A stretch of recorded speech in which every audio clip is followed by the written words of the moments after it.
Tatanggapin na lang ba o mag-iisip ng malalim? Hahayaan na lang ba kung ano ang maging damdamin?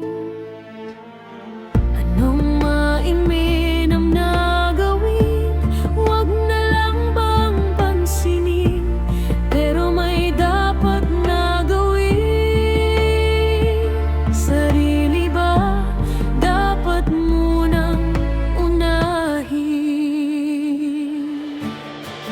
Bibigay na ba o kakayanin pa? Susuko ba o itutuloy na lang?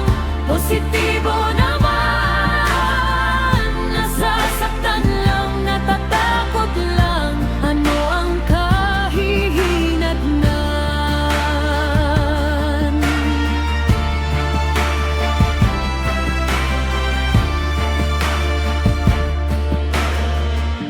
Ano ang sagot? Ano ang tugon?